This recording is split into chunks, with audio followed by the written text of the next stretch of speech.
Assalaamu calaykum waraxmatullaahi wabarakaatu. Haddaba dhegeystayaal ku soo dhawaada qaybtani labaad ee qisadii Qays iyo Layla. Haddii aad la socon qaybtii koowaad, waxaynu ku soo dhigi doonaa description-ka hoose si aad ula socoto qaybta labaad ee qisadan. Haddaba qisadu waxa ay inoo maraysay Qays isaga oo ku dhaartay in aanu daynayn Layla oo uu u imaan doono, taas oo sababtay in Layla iyo ehelkeedii ay ka guureen meeshii ay deganaayeen si aanu marnaba ugu soo dhawaan Qays Layla. Maalinba maalinta ka dambaysa xaaladdu waa sii xumaanaysay. Qaysna waxa uu ku wareegayaa buurtii ay arigu ku raaci jireen ee la oran jiray Toobaad iyo toogii yaraantoodii ay ku ciyaari jireen. Layla waxa ay maqashay warwarka iyo dhibaatada haysta in adeerkeed, markaas ayay u adkaysan weyday oo ka xumaatay. Aabbaheedna wuxuu ka xumaaday heesaha iyo gabayada ee uu Qays Layla u soo tirinayo markasta, haddana ku faafay bulshada dhexdeeda. Waxa uuna aabbaheed ugu dhaartay oo ka xarimay in uu Layla arko. Qays iyo Layla waa laba ruux oo isjeclaada, kuwa isugu jacaylka badnaa ee soo maray dunida. Haddana labadaas qalbi haddii ay kulmi lahaayeen, badaha, webiyada iyo buuruhuba intuba way u hambalyeyn lahaayeen. Kalluunka badda ku jirana wuu u sacabtumi lahaa. Laakiin sida tan ayaa dhacday. Layla waxaa guursaday nin la yiraahdo Wardi kadib markii aabbaheed uu ku khasbay. Taasina waxay geeri ku noqotay Qays oo markii uu maqlayba saxarihii iyo buurihii ay la wareegeen, xaaladdiisa caafimaadna ay noqotay mid ay ka daaleen dhakhaatiirtu. Qays aabbihii ayaa maalin ugu yimid isaga oo gud hurda, waxaana uu ka dalbaday in uu raaco guryihii iyo meeshii ay walaaladii joogeen. Qays markii uu dib u laabtay aad ayaa loo canaantay, iyada oo qof kasta ku leeyahay maxaad naftaada u halligaysaa, gabar kale miyaa dunida ka weyday, iyada oo gabdhihii carabta ugu quruxda badnaa loo soo bandhigayo.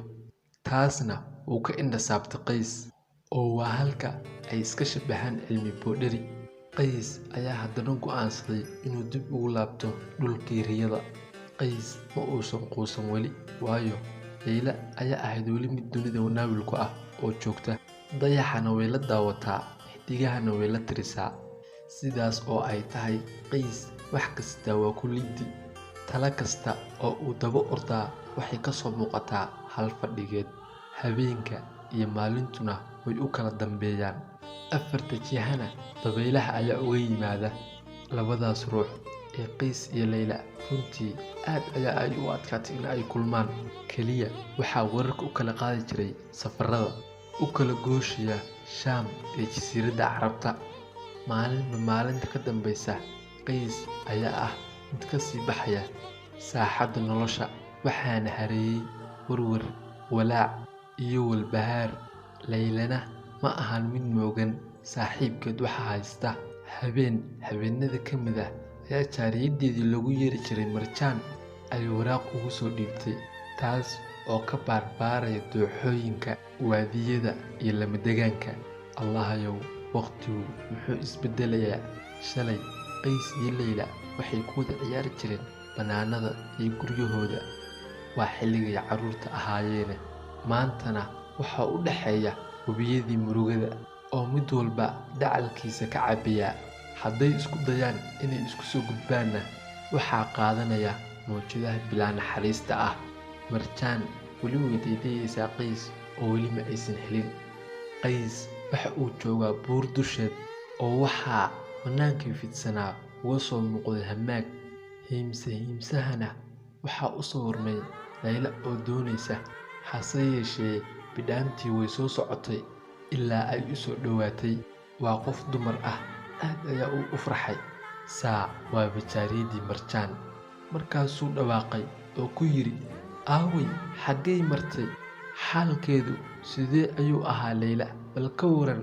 Markaas ayay warqaddii u dhiibtay oo ku tiri, Layla waxay kaaga baqaysaa inaad ku dhibtootid jacaylkeeda. Waxa kale oo ay ku soo tiri, hablaha dunida jooga maxaan kaga duwanaaday oo aad sidan dhan iigu jeclaatay? Waraaqda Layla waxay ugu calaacalaysaa Qays oo ay sidatan tiri, adigaa Qays xaq u leh inaad nolosha ila wadaagtid. waxaa aniga i guursaday nin aan naxariis lahayn oo indhaha igu guba. Waxaan nahay laba isnacab oo caw ku wada caweeya. Qays waxay ka guureen dhulkii murugada badnaa iyada oo la doonayo in uu sidan Qays bal kor soo roonaado oo sidan dhaamo, oo waxay aadeen magaaladii sharafta badneed ee Maka al-Mukarrama iyada oo Kacbada loogu soo ducaynayo. Sidaas oo ay tahay, Qays wali kama uusan bogsan jacaylka uu qabay Layla iyo dareenkii baaxadda weynaa. Maalin ayaa Qays waxaa soo dulmaray shimbiro u jihaysan dhulkii ay Layla deganayd. Markaas ayuu isaga oo salaam faraya sida tan yiri: shimbiriyow sarreeye, duulayay samadee, siduu doono yeelee, hadda meel siyaarte, tii aan sugayiyo qalbigayga siiye, Layla salaan iga gaarsii. Haddaba Layla maxaa u dambeeyey? Layla waxaa canaantay hablihii ay saaxiibada ahaayeen iyagoo ku leh: Qays ballantii ayaad kaga baxday aad dhigateen markii aad yaryaraydeen. Laylana waxay ku doodaysaa inaanu jacaylka Qays kaliya gaar u ahayn oo iyaduba la dhibtoonayso oo ay la dareemayso, waayo habeenkuwa waxay ka yimaadeen feedhii nabiyullaahi aadan korkiisa nabadgelya ha ahaatee. Layla waxaa soo food saaray hammi iyo walaac oo waxay ka daashay Qays u yeeridiisa. Markii ay deen weyday hadalhayntii Qays ayaa ninkeedii ku xanaaqay oo dharbaaxo xanuun badan ka jaray wejigeedii dayaxa u ekaa oo 3 dalaaqadoodna u raaciyay. Intay soo carartay ayay gurigoodii ciirsi mooday. Ehelkeediina habeen iyo maalinba wuu garaacay. 30 maalmood Layla afkeeda xumaysan saarin oo aan ka ahayn caano hal laga liso oo ay hal mar ka bato, ilaa ay ka soo jeesteen indhaheedii buluugga ahaa. Aakhiro ee indhakuusha rabbaaniga ah ay u marsanayd. Qays waxa uu maqlay in Layla si xun loo garaacay. Markaas ayuu sida tan yiri: halkay kaa jabsheen anigana jirkiiba jeexjeexmayo, jiradaad qabtaa ana igu jirto. Layla waxay aaday Allihii abuurtay oo way xijaabatay. Markaas ayaa inta la meeray la aasay. Haddaba waxaa isweydiin mudan, Qays noloshiisii xaggay ku dambeysay? Markii loo sheegay geerida Layla, Qays noloshii way uga dhammaatay. Rajaduu ka lahaa oo isaga iyo walaashiisii jeclay Hinda waxay ku dul ooyeen qabriga Layla. Qays waxa uu ku laabtay gurihii ay ku noolaan jirtay Layla ee ay ku dhimatay si uu u daawado calaamad iyo raadadkii ay kaga tagtay dhulkaas. Guryahaas oo maran waxaa sii yaalla tiirarkii ay harsan jirtay Layla. Halkaas ayuu ku wareegi jiray iyo hareeraheeda.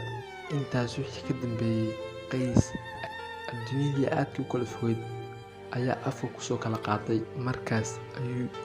Intaas ayaynu kusoo gabagabeynaynaa saaxiibayaal. Fadlan haddii aad ka heshay ha ka ilaawin inaad kusoo biirto kanaalkeena.